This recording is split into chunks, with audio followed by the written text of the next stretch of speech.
Yes, yo, what's going on, peoples? Moodz616 here with day 3 of my possession slash demon week.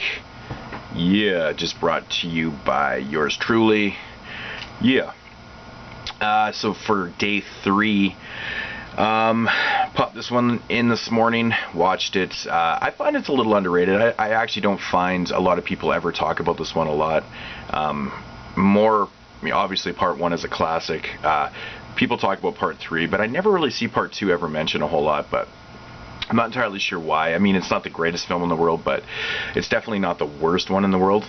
But yeah, I'm talking about Night of the Demons Part 2. Yes, Angela is back. It doesn't really have much of a plot, to be honest. It's just a bunch of kids that are, at this, actually, what is the name of the school here?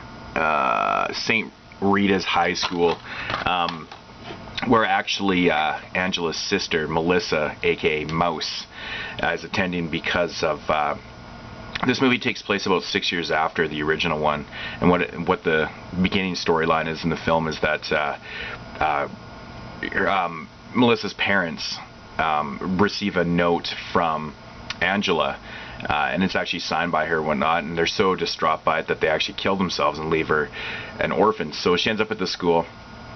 So basically what it is the students are really excited about the Halloween dances coming up, but other students have a different agenda in mind. They want to go party at the Hull House.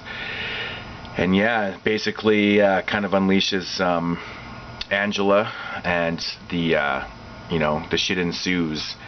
Basically Angela's agenda is to kill her sister, to prove her allegiance to the devil. That's kind of the whole plot of the story. And obviously everyone's out there to stop Angela and shit like that.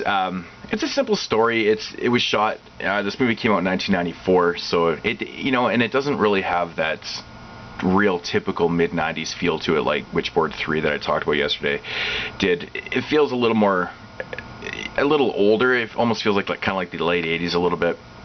I do got to say that the gore was fantastic in this film. I didn't really remember it being that good, but it was good. The acting was good, and the girls that were in this film were fantastic looking.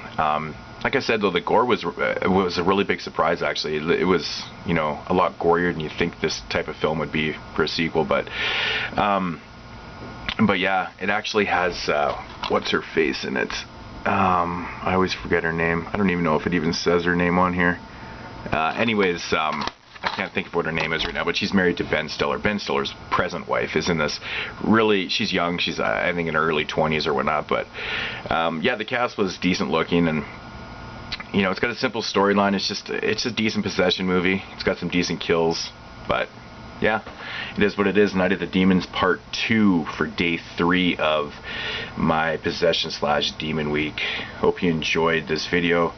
Yeah, signing off. Peace, guys. See you tomorrow.